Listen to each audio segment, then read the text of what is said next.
This class, by the way, Arash was a student in, and he was a star student up until like a part in the semester where he like disappeared. And the professor asked just a group of TAs, like, does anybody know, like, is anything wrong with Arash? Like, what happened? He seemed like he was doing so great. And I was like, well, he's just not coming back. he's working on this startup thing. I don't know if it's going to work or not. This is, well before I considered joining, but I was like, I don't know if it's going to work or not, but I know he's not coming back.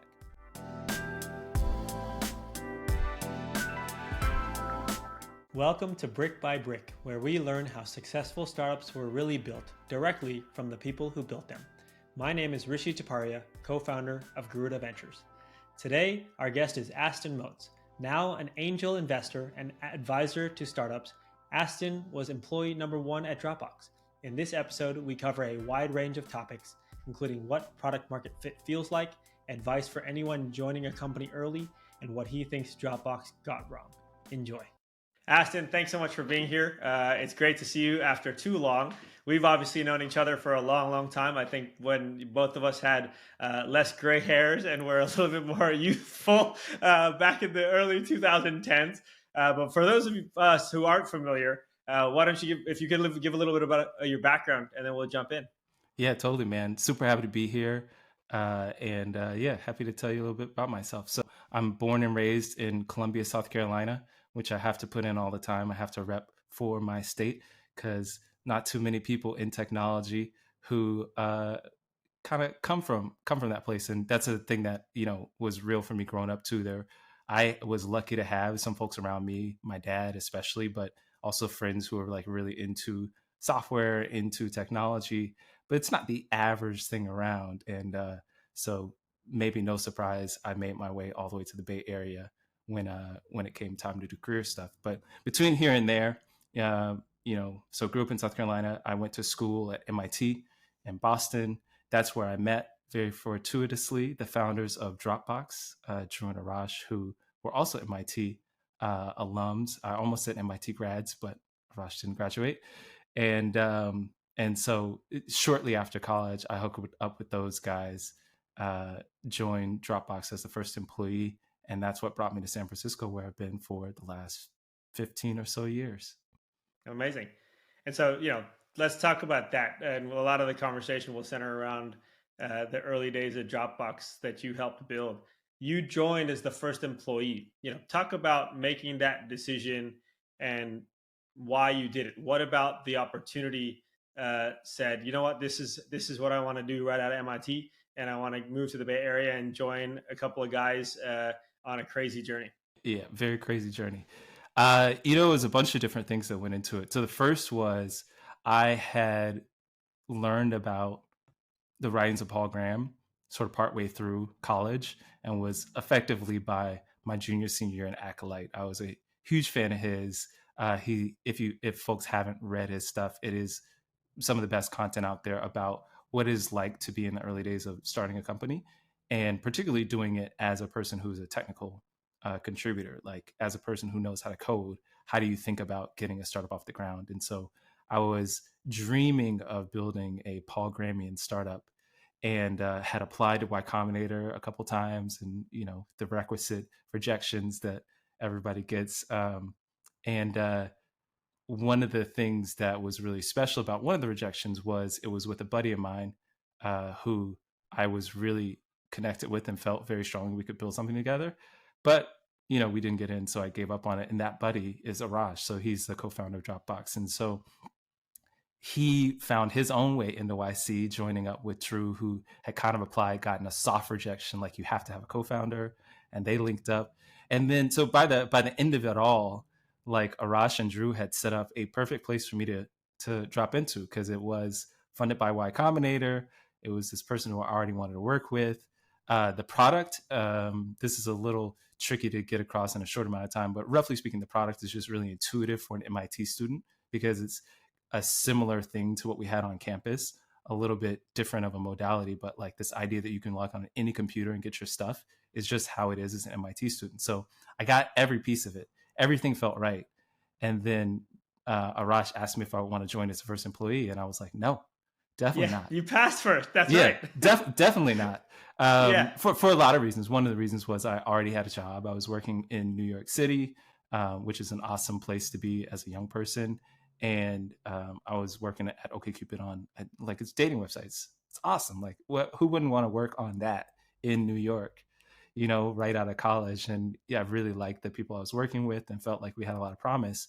But also, just to be totally honest, I didn't think Dropbox was going to work as a business, and I knew OkCupid was already monetizing. So I was like, well, this is a real thing up against a thing that's, you know, it's not fake, but it's interesting, and it's not yet quite at this level. And so I did a lot of work to try to help them find a first employee. And I failed at that. I did not convince them to hire anybody else. And eventually it just came back around to me. They were like, Aston, like, I don't understand what's going on. This seems perfect for you. Like, what can we do to like make sure you like really give this a fair shot? And they invited me out to the Bay Area, and once I kind of saw, number one, like what it would be like to actually work with them, and also the community that they were kind of embedded in, I was like, all right, well, actually I do have to do this right now. And I came back to New York on a Sunday night and basically told my boss the next morning that I was quitting, effective immediately, basically. And he was like, "What just happened? You love this job. We just talked about it last week." I was like, "Yeah, but I got to go do this other thing." Very much like a little impulsive, I guess, but like I said before, I all the pieces were already there. Love the product, love the team. Felt like it was going to be this community and this geography, this place that I could really help me thrive, and so just kind of jumped. And so one-way ticket booked from New York to the Bay, and working with a guy you've known for a long time in Arash, and someone you've gotten to know, I presume over the last months, in that kind of, Yeah, kind of not like me half but somebody year. else probably. Yeah, Yeah. yeah. And so, when you think about those early days, then what was it like? It was you, those two, building what was going to be the early product. Talk a little bit about that, and kind of what were the day-to-day Yeah. mechanics of those first few months and quarters. Well, I'll start with onboarding, which is always kind of something people don't talk about enough. But onboarding for Dropbox was they drove me out to this little shopping center in Emeryville, which is on the other side of the bay from San Francisco. But it's very convenient because it has both an IKEA and an Apple store. And those are two stops. So at IKEA, we grabbed like the parts for a desk. And then we went over to the Apple store and got me like an iPhone, which is, by the way, the biggest perk you could imagine in 2007, to get a freaking iPhone when you join a company, but we needed it for research purposes. Ended up being critical to Dropbox's success that we really had a mobile story. But at the time, it was just like a nice little luxury, and that was how we got going. Drove me back to the city, and then I have pictures from the first day of literally assembling my own desk, setting up right next to the desk Drew and Arash had assembled, months before, and we had like a little, Drew and Arash is here, Drew is here, I'm facing this way in this 2-bedroom apartment in North Beach, and we just got going. It was a really cool setup for me because we all had such complementary skill sets. So all three very technical people. Drew is one of the best desktop hackers you'll meet. He was working at a like security company, so he could like literally like running a debugger to figure out like how programs worked, and that's how we did the initial integrations into like the Windows Explorer to get little icons showing it syncing. And Ross is just a phenomenal kind of back-endy scale, efficiency, all the things you want when you're trying to like build a storage system. And then I came in with like this very consumer focused, web based skill set where I could just build product kind of without a designer and without like a lot of PMing. I just like go and build stuff. And so Drew had done a lot of that too. I like threw all of his stuff away and rebuilt it. And that was kind of our split in those early days. Was anything that was backendy, Arash knew he was doing it. Anything that was like on the desktop machines or laptops, Drew was doing it. And anything that was on the web, I was doing. And we stuck with that split for quite a while, even as we added other team members.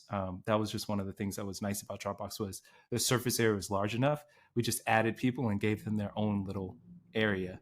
And so we mostly stayed in our own swim lanes, but we're super productive. And, we did kind of daily sync ups of like, hey, what are you working on? And talking about it over meals. But we just had no really formal anything. Like even the idea of hours was very odd to me. I was like, what time do we start work?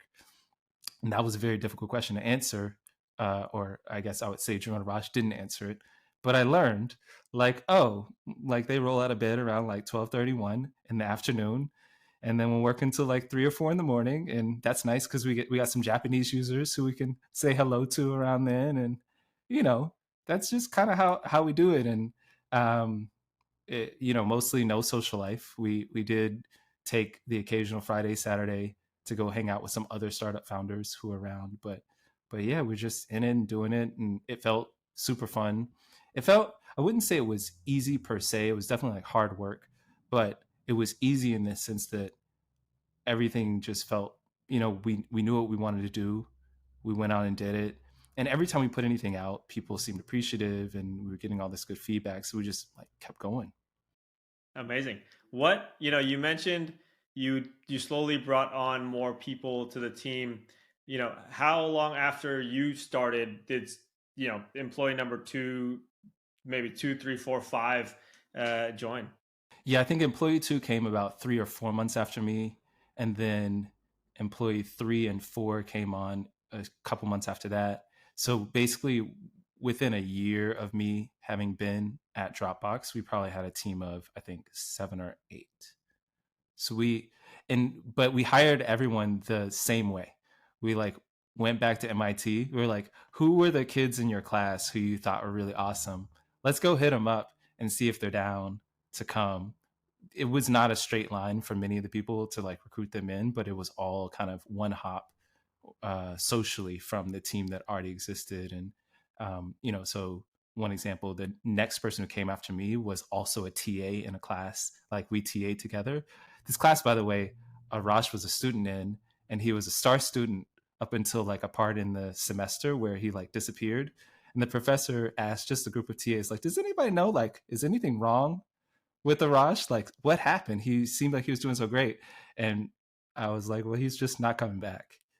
he's working on this startup thing. I don't know if it's gonna work or not. This is, well before I considered joining, but I was like, I don't know if it's gonna work or not, but I know he's not coming back. Makes sense. And so yeah, we like pulling from just people around MIT Yeah. who we thought were really talented, and brought everybody over. Mostly gave people work that they kind of already knew how to do, but the occasional thing where it's like no one knows how to do this and you have to figure it out. One classic story there was when we tried to do the same thing on Mac that we had done on Windows of adding these little sync icons. It required like this very deep hacking into using this thing called mock inject. It's like super technical, like only a couple people in the world knew how to do it. And it was to the point where people have heard the legendary stories about Drew and Raj going and doing acquisition conversations with Apple. And they learned that the team that was competing with us at Apple didn't know how to do it because Apple's so secretive. The people who know how to do it on the Finder team wouldn't tell them. Sure. Yeah. So there were a couple things like that in Dropbox history where we just had to throw people at stuff where they were like the first person in the water. But because we were hiring from MIT, because we thought everybody was so talented, we just kind of gave people these challenges and people rose to the occasion. It sounds like, given the relationship that you had with Drew and Arash, and the time that you between when you started and kind of next people, there was no shortage of work to do, and you felt like you had a common direction. Was it ever lonely in those early days? No, it was never lonely. And part of that was just because of this environment we had plopped ourselves in the middle of. So we were in this building called the Y Scraper. That was the nickname for it. And it's this in San Francisco, for folks who haven't visited, it's a very low rise town. Most buildings are 2 stories, 3 stories max. We were in a 12-story building in one of the flattest parts of the city. It's just stuck out like a sore thumb. But it was a furnished apartment building. So you could like walk in on day one and you had like a bed, you had a couch and all that stuff. The landlords didn't care if you were running a business out of them, even though it was illegal. And they were extremely tolerant of like these young tenants who just were weird. But it was 10 or 12 different startups. If I started listing them, there's like half of them are billionaires now. Like there's extreme talent density of YC founders who all found this one building to live in together. And so, I was living with this guy who was running a startup, and like I would kind of walk in. Again, I was waking up afternoon. I walk in during the middle of their workday and go take my shower. Right, like he's got like six people in the apartment, and I'm just like walking through it to like go live, and then I would go upstairs and work with Drew and Raj, and they were 4 floors above me, and then I'd walk down the hall from them, and it's like other founders just hanging out in their apartment doing the same thing. So it's not lonely at all. Um, and I think it's like the perfect type of not lonely, because I do think they're in New York. I found that kind of opposite, where there was so much to do, but it was not startup-y whatsoever. So it's easy to get distracted, and I think like you can do the hermit thing where you just get yourself away from all the distractions. But we, to the extent that we were looking for other people to like speak to or like socialize with or like grab meals with, they were there, and they were all going through the exact same. Same phase of their own growth. Exactly. Interesting. How do you think that that community supported your growth and the company's growth, kind of even beyond just the collaborative? Were there any experiences or lessons of, oh, we tried this, you should like, don't do that, do this instead? Anything that sticks out from that moment in time for the company? Well, that era is really interesting because today, if you say San Francisco, people think startups, but in that Yeah, era, actually, it was not that. It was very sure. atypical to start a startup in San Francisco. The Everyone's Silicon Valley did not mean SF. no, yeah, I mean, to this day, like it's not technically in the Yeah, Silicon Valley, but we expanded it now, and with Gen that's right. AI, it feels like it's kind of a center. But yeah, back then it was like, well, if you're doing a company, you should be in Palo Alto, you should be at Yep. Mountain View, you should be in Cupertino, you should be in these places where, the VCs are, the places where like all the tech talent is. So we were the weird kids to be in San Francisco. And so a lot of what we were figuring out, we were kind of doing it all for ourselves. It wasn't like we had elder statesmen to lean back on, So someone might be like 6 months ahead of you. They're like, "Oh, I raised money from such and such." It's like, "Oh, they have like money? I thought they were an angel." It's like, "No, they're a super angel." Okay, cool. Like maybe we'll talk to them. You know, like that's kind of the way that it worked. Is as you said, like everyone was kind of in a similar phase, and so you're just kind of trading notes. There was like this one little dynamic which is kind of awkward but still real, of like trading employees. Like if one company's not doing super well, maybe we can borrow your designer for like half time, or like, now that you've broken up with your co-founder, would you consider working with us? So there were like these little incestuous things that, I don't know how I feel. Like they sound a little weird talking about them, but they just felt really natural. It's like, hey, you're into startups, so like we got one. Like, why not? To be honest, some of the folks, I won't like name names, but like some of the folks were like people Drew had already tried to recruit to Dropbox. We're just like, no, I don't want to work here. I want to start my own thing. And like, so they were right down the hall. It's like, well, I'm gonna go see that person and see if we can still recruit them back. So yeah, there was so much of like kind of helping each other, and I do think like socially over time it became more real too. So I look back on those days, and you had, in that same building, it's like the Justin TV folks, the Dropbox folks, and the Reddit folks all together. And those relationships now, those are all huge, like $1 billion companies, but like those people sit on each other's boards, and like, it's not a thing that was like super short term or transactional or anything. It was the beginning of this very long kind of social network and friendships, and almost kind of a fraternity, for better and for worse, I would say. But yeah, it was super valuable. It is super valuable. No, absolutely. And so, I mean, when you joined, you talked about recruiting people who you previously got after, founders whose companies weren't working, come over. You joined employee number one. You spent, 5 years, almost 5 years at the business. Obviously, so much changed from when you started to when you left. How did your role and responsibilities change? And what was that like for you as someone who was so integral to the beginnings of the business? Yeah, so my heuristic here, which someone told me, is every doubling is a new company. And so so Dropbox in my time went from like 2 people to about like 120 people. So there's like a good number of doublings in there. And I think that is pretty apt way to kind of talk about the experience is like every time the company got kind of that much bigger, the dynamics changed around like what it was. When we were 3 4 people, it was such a different company than when we were like 15 20. And I guess you're asking more about my role specifically. So I went from a position where I was the only person doing my area to being the tech lead of a team that did that area, and it was still a small team, but like kind of I was the core contributor, to eventually like leading our API efforts completely, which was a like kind of cross team effort. So I had the web team I was working with specifically to build the backend for the API, but we were working with like 2 mobile teams, and we also had this very crazy desktop strategy that tied into the API, and it's kind of hard to describe way. And so yeah, I guess my scope grew over that time period. Um, but it grew very organically. There wasn't ever any moment where Drew or Raj sat me down and they're like, "Hey, Aston, we got a new project for you. Here's like some new responsibility. Here's the team you're gonna work with." And like, it was never anything that formal. It's just like I would wake up one morning, I'm like, "Hey, we I think we need an API strategy." And the response would be, why? Okay, maybe. And so it's like, well, let me just go off and write a little manifesto on API v1 for Dropbox and write the manifesto. It's like, all right, that's an interesting manifesto. So what do we do with that?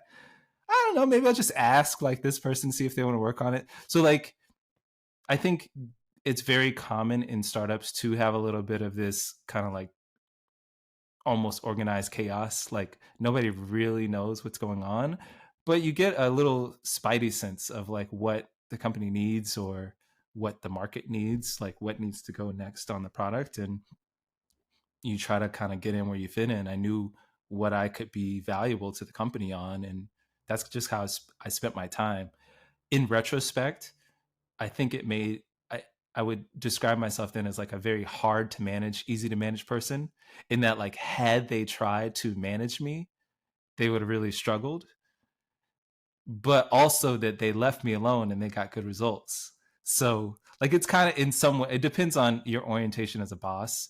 But I think for Dropbox it ended up being like a really effective first employee because I never ended up needing to be like kind of pointed at stuff. Um, but it did end up being a little bit of a thing for Dropbox as the company matured because everybody was that way.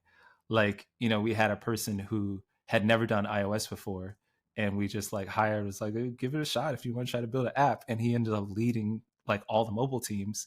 But like at no point was like officially the mobile team lead and like the manager of the team. He's just like a guy who kind of grew into it and super effective at it, just to be clear. But we always had this kind of like lack of structure. And I think at some point you have to have it. And Dropbox kind of went through that adolescent period where they went from structureless, kind of everybody just work on good stuff and like, what to do, to, okay, actually, we need like managers, we need levels, we need rules, and we need promotion paths. And I quit the company before any of that because I saw it coming. Yes, sir. No, I Yeah. mean, when I joined Point as number 7, we were all in a one room in a conference room, and everybody knew what everybody else was working on. And then you would, uh, we grew out of that conference room to a little bit of an office, and 7 to 10 to 15 to 50. And now, stand ups got divided into team stand ups, and now you had to come together at all hands and so on. And so, communication is what starts to break down, I think, first, especially if there's not a level of understanding of kind of clear sight lines, and it's inevitable. That's what's going to happen in every company's journey. But the bias to action, I think, is a trait that certainly you can never, not have, just Yeah, because things are moving too quickly. totally. Totally. What you guys caught such fire at Dropbox. Talk about the company changing every time you doubled. I mean, the market changed, mobile became a thing, the migration to the cloud became real in people's mind. What did product market fit feel like at Dropbox? Because you obviously had it Yes. in hindsight. Yeah. Yeah. In hindsight. What did it feel like in the moment? Yeah, I remember seeing the essay Mark and Andreessen wrote about product market fit, and kind of at that moment realizing that we had it. So it's like weird to see that term come up where it's like, oh, that was what we were doing. Another example is I learned a decade late that apparently Dropbox was a leader in product led growth. And it's like, well, we didn't know that's what we were doing. We just kind of were doing what felt very natural to us. And that's the trickiest thing to kind of explain to people about my Dropbox experience was we ended up doing so many things right and so many things fell our way, but none of it was really academic or in the sense that we're like, we know that this is the rule book you're supposed to follow, so this is what we're going to do. We very much just kind of let the market lead us. And in my opinion, opinions may vary, but in my opinion, Dropbox never was at a point where it didn't have product market fit. Like from the day Drew put out his very initial kind of video publicizing it, it had struck a nerve with people, and it always had this audience.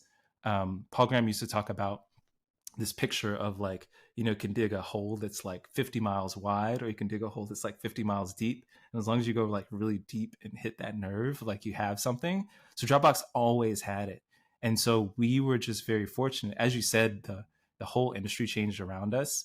But we were just really fortunate to always have a group of people who loved the product, and we could super serve them.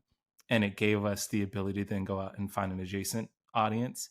We just kind of wrote it up, man. So many companies have these stories where like they had the dark days where it's like we didn't know if we were going to make it, and like sometimes you keep going and you make it on the thing you're doing, and sometimes you throw it all away and pivot and then you make it. Dropbox has never wavered.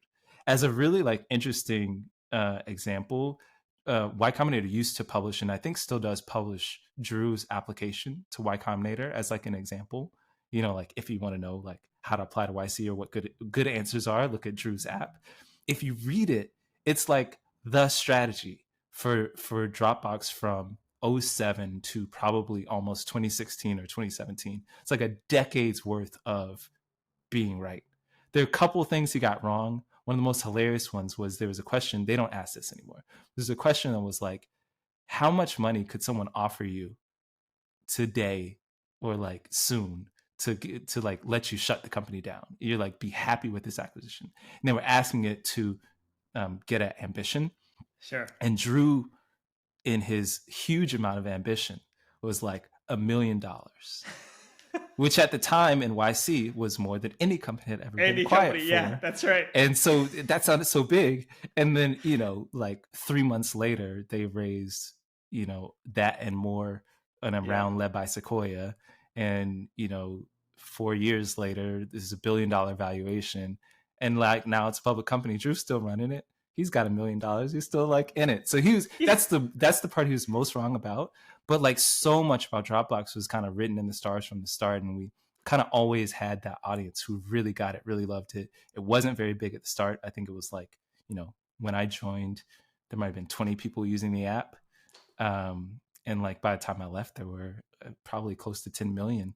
And like that whole journey is just riding that product market fit wave. So it's very odd to experience no ups and downs, just like all the way up. Lots of things we tried didn't work, but like the PMF was there from day one. And we just kind of did our best not to screw it up, I think. Yeah, makes sense. You mentioned earlier kind of at certain point infrastructure needs to be created and things need to get done to structure the company in a way that allows it to scale even further. You know, Reflecting back on your early days, is there any infrastructure function process, something that you wish the early team would have implemented earlier on in the company's life that you think would have helped the business in some Mm, way? that's interesting. Well, as I said, we tried not to screw it up. So me going back and retrospectively making stuff up might have screwed it up. So who knows? I think the two areas that early Dropbox I took a couple lessons away from, and as I think about building companies and as I advise companies these days, I do try to get people to avoid, because I think Dropbox kind of succeeded in spite of them instead of because of them. The first is we had this real allergy towards the product function. So we hired all these engineers who were very, very talented, not just in like coding, but in understanding users. And those are great people to have on a team. But if you ask anybody the worst parts of Dropbox, they're like, the product never changes. Like what have they shipped? Like what's new? It's still the same thing. It's not at all, by the way. There's so much that we did and so much that has been done since. But but people from the outside could tell we didn't have coherent product thinking that like ran all the way up and down the company.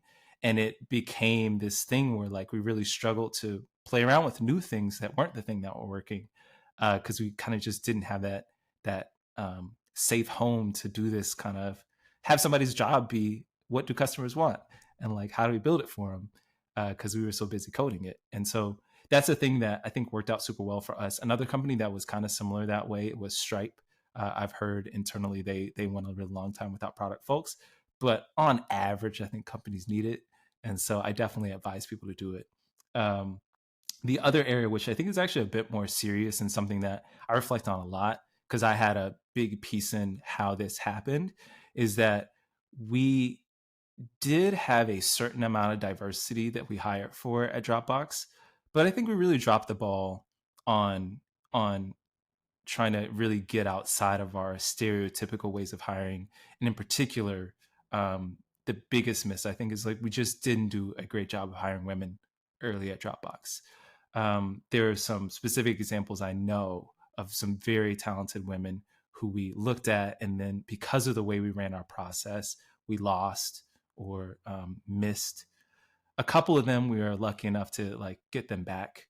Years later they came back as like these excellent leaders at the company, and it's awesome that they were down to like do it. And we did also get lucky in finding a few women who were down to roll with what must have been like kind of a miserable process and some awkward days, I'm sure, of just being on the job and being like the only woman on your team, when the company's got like dozens of engineers. And I think that was a really big miss, and it was something that would have required us to change how we operated. And I think that was really uncomfortable for us. In part, again, because we were trying to not to screw it up. Right. So it's like, if this is working, like maybe we should just like keep recruiting this exact same way. TAs from MIT. Yeah. And but not just about the networks, which I think was a part of the problem.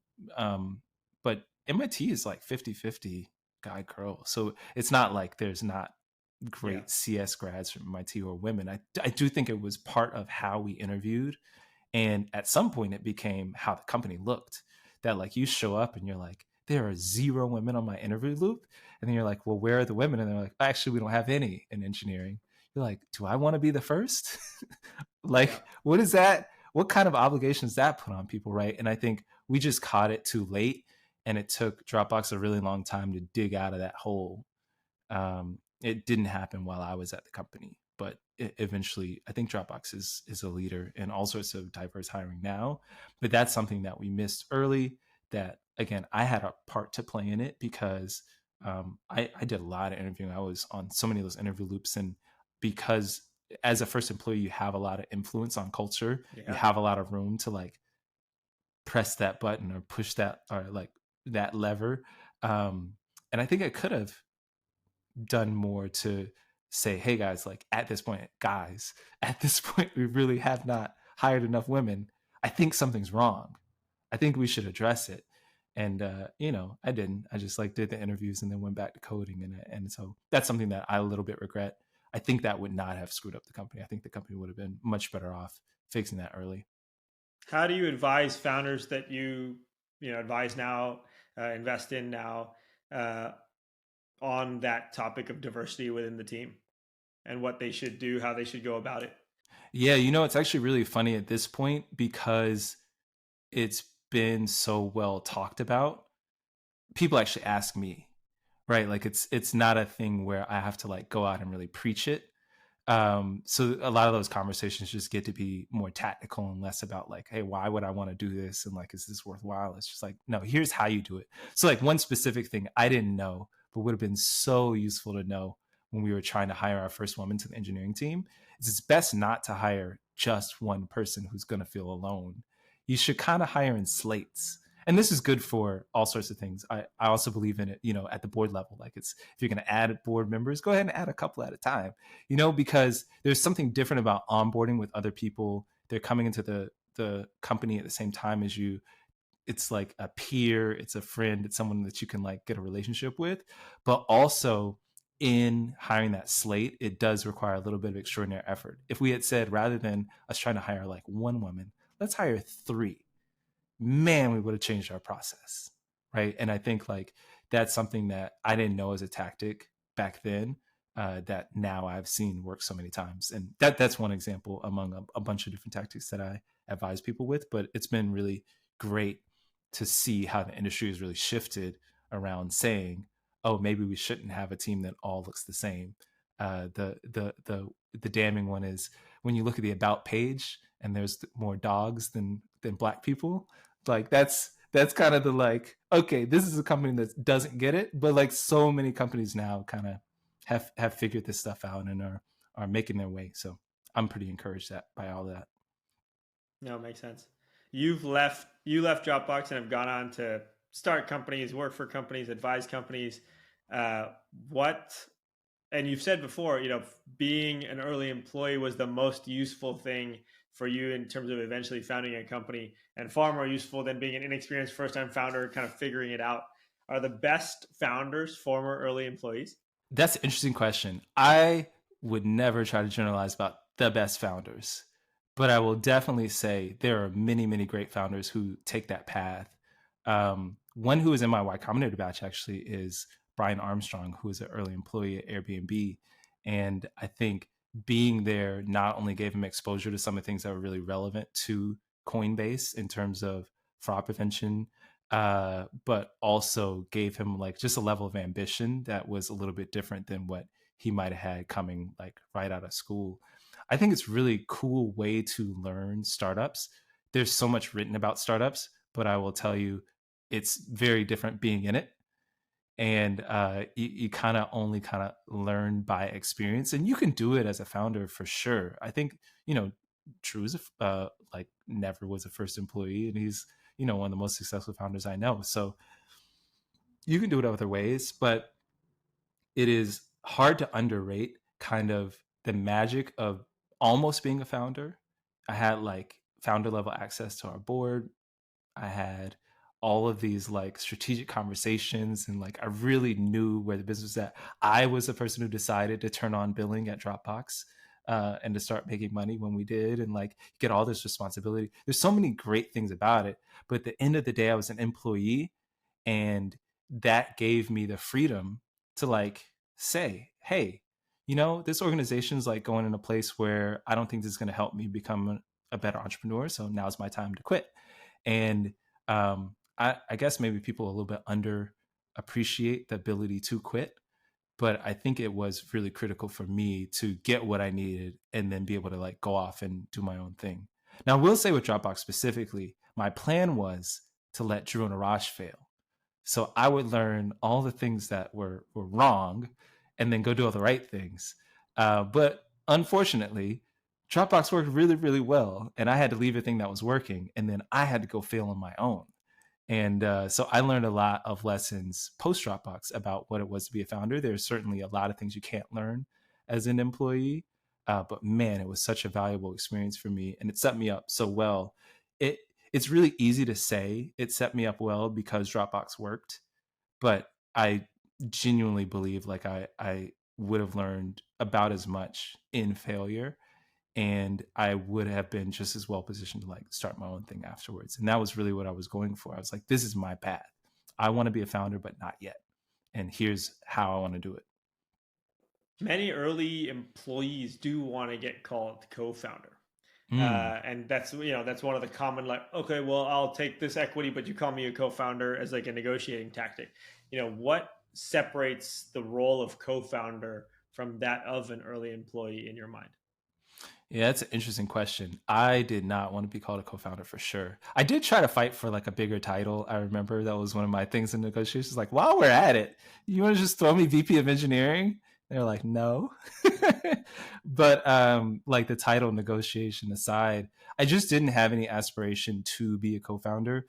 I have a certain respect for founder, co-founder as a role, as a title. And to me, there's a bunch of pieces of it. But first and foremost, it's about commitment. It's saying, I will not let this fail, and I will be on this till the wheels fall off. And I'm making potentially a 2 decade commitment today to make this happen. And that kind of conviction I admire. And it was one of the things that made me want to work with Drew and Arash, is that when I talked to them, I could tell this is real. You really believe in this. Like, I don't know why, because there's nothing here. Like, no one uses this really, like 20 people on this app. Like, but the founder's job ultimately is like hold that vision and like believe in it more than anybody else. And I think it's hard to do. And I think founders more than earn their their share of the equity just for that and that alone. But then on top of that, once I became a founder, I learned even more about how difficult the role is, and CEO in particular is a very hard job.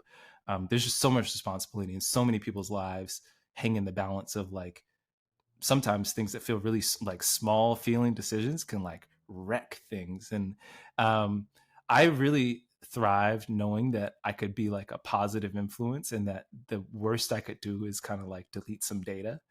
And that lack of responsibility gave me more room to grow as a person and grow as an engineer, which is what I needed to be ready to start a company.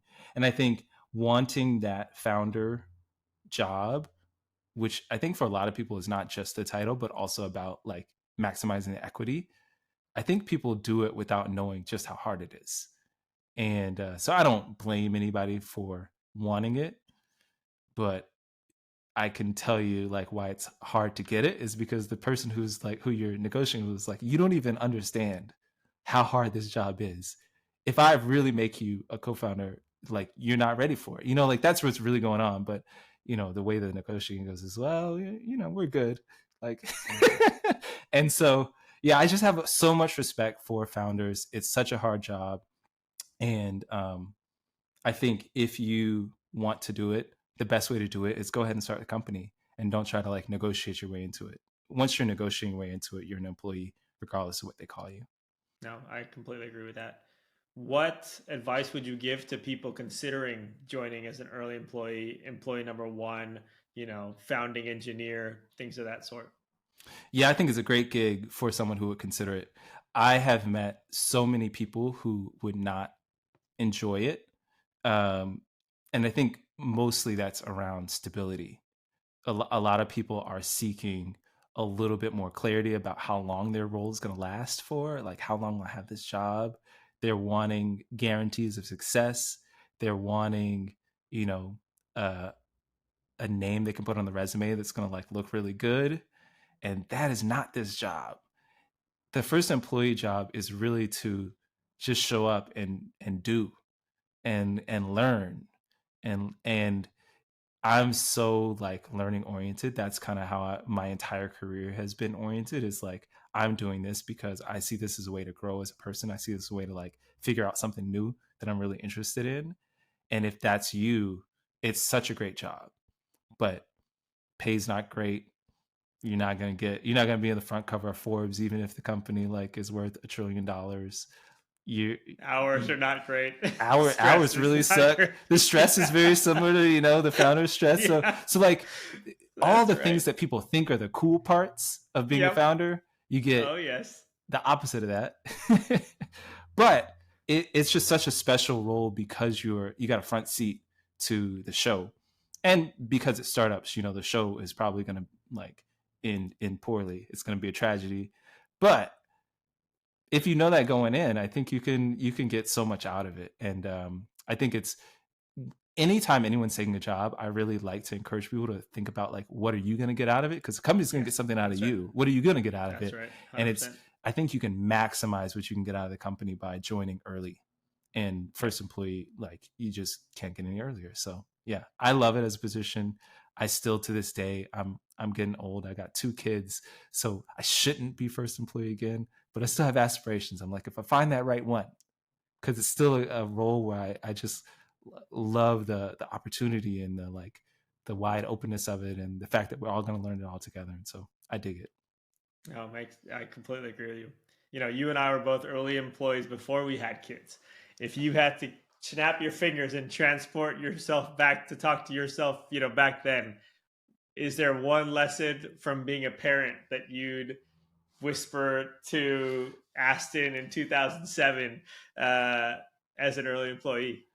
Totally. I mean, first off, being a parent is just another example of this, like learning as you go. It's probably closer to be a founder than a first employee. You're I staked have no in. idea what's going on, and chaos is everywhere. It's fine. But also it must be done because I'm very committed to Yeah, this, and like it's that's going to be right. two That's right. decades, That's and all in. There's no quit for yeah, sure. there's no quit at all. Yeah. So so many lessons about thinking like a founder, I guess I could pass, but one very specific one, which I have learned so much about recently that I wish I knew earlier, is even in technology, even in a company that's all about shipping code, people really matter. Like your relationships with people matter, not just like to have friends, but genuinely like how you collaborate comes from really like investing in understanding other people. And like so I have twins and they are very different people. They're fraternal, so they're almost opposites in some ways, and I've had to learn them as people in order to like effectively live with them, basically without ripping my hair out. And looking back on the early days of Dropbox, we were so avoidant about it. We were just like, something's going on here. Let me just go back and code. It'll work itself out. And so that's the thing I whisper into my ear is like, it's okay to like dig in and see what's going on and like try to soften stuff up. We had so many weird stories back then, but one that sticks in my mind. One of our early employees had this kind of a snow globe, but with moss in it. It was kind of like this self-contained ecosystem. It like just from light, it feeds itself. It's like this ever-growing thing. We were moving our desk around the office. His fell off of his desk, and at the time, he was like, that sucks. And then like, but moving on. And then months later, I learned he held a grudge against me because I was I jostled the desk and it kind of like, if I hadn't jostled the desk, maybe it wouldn't have fallen. And he's like, well, why didn't Aston like apologize or like, and I'm like, I didn't even, I didn't even know this is a thing that could happen, is that someone could be mad at you for like breaking their desk toy. And so yeah, so many little lessons like that of these relationship dynamics in the early startup that would have been cool for any of us to be aware of. Makes sense. Well, look, Yeah. we're as we look to wrap. A couple more questions for you. What do you think you'd be doing now if you hadn't had your Dropbox experience? That's a very interesting question. I'm pretty sure I still would have made it out to Silicon Valley. I'm fairly certain I would have still ended up working in startups. I think my timing was good in that like it was just a good moment to try to move to the Bay Area and to try to be a part of a thing. So I imagine I would have been a part of some startup that was relatively successful at some point. Um, I think it's way more likely at this point in my career um, I would still be working in kind of more traditional roles. I think I would have ended up like on a path inside of a Meta or on a path inside of like a startup that was like pre IPO or post IPO at this point, and I might have been on that ladder. And having the experience I had at Dropbox gave me the ability to be way more flexible about my career. I can like choose to work on this and like not get paid as much as I should, or like not really have a job and just try to like put together like piecemeal contract work or whatever like I'm drawn to. I think I have way more freedom because of my Dropbox thing, but I think I still probably end up pretty similar in that I would have been, I hoped, a successful technologist in the startup world. I would have still been pretty close to Y Combinator without Dropbox, and maybe I would have done YC as a founder by now. I'm not so certain. But yeah, I would like to think I would have had a lot of similar experiences. But, obviously Dropbox is such a life changing thing, very once in a lifetime. Um, and I will certainly admit my life would be super different without. Yeah. I don't know if I'd have kids. Yeah. That one might be. I might have put off kids for a couple more years. Fair enough. when you think about Dropbox, you lived through the phase shift of migration to the cloud and then mobile. We're going through a phase shift right now. All of the world is talking about AI and the application of AI and LLMs. For somebody who's building at a startup and experiencing all of the chaos that is going on in terms of the new technology and the how to apply the new technology to what they're building, what advice would you have for them uh, as they try and stay focused in a very chaotic world? Yeah, well, I think so many people have talked about this. I want to go a little bit away from the standard takes. I'll tell you my two takes about this ecosystem that are above and beyond kind of the obvious, like AI is transformative technology. It's going to make its way into every company. The people who know how to wield those tools are going to be super successful. Everybody knows all that. I think the two things that are really interesting for me right now. One is when I moved out to the Bay Area, consumer was really hot area and B2B SaaS kind of displaced it for the better part of the 2010s. And I think these LLMs in particular, like these generative AI models, have the potential. I don't know if it's happening yet, but they have the potential to reinvigorate consumer as a space that people are really building new types of products in. Because we've seen a lot of that stuff. All our best consumer tools now are from '05, '06, '07, '08 vintage, TikTok aside. And so I'm like really eager to see if we get some new sorts of consumer products. And what's really cool about consumer too is younger people kind of get it better than older people. So it does have this element which B2B SaaS doesn't have, which is like you can come right out of college and really kind of build something cool like Dropbox. So I'm excited for that. The other thing that I'm seeing that it harkens back to that era for me is seeing how talent is moving. There was this thing that I saw. So I had interned at Microsoft, I had interned at Google. I knew those would be places where so many talented people were going. And then once I moved to the Bay Area, I started seeing all these really talented people head to Facebook. And that was weird to me because Facebook, I mean, great product, really fun to use. But the business didn't feel super robust. It felt sketchy to me. And I couldn't tell if there was like anything really interesting happening there other than that they had caught like a viral social whatever, except that all these talented people were headed that way. And now looking back, 15, almost 20 years later, I realized, well, those talented people ended up being what made Meta such a successful company in all these areas, because they just had such a concentration of really awesome people working on, at the time, maybe they seemed like piddly little problems, but ended up being like they made new programming languages. Like the whole React ecosystem came out of the work that the teams were doing, working on the piddly, like, front page. And I think it's like really fascinating to follow the talent. And that's something that is happening in AI, but it's not happening like across the board. Every company is adopting LLMs or trying to figure out their play there, but only some of the companies have all the best people. And I think those are the companies that if I was young and not trying to like start a company myself, those are the places I'd be trying to get to. It's like, I don't know why, but all these people are quitting that place and going to this place.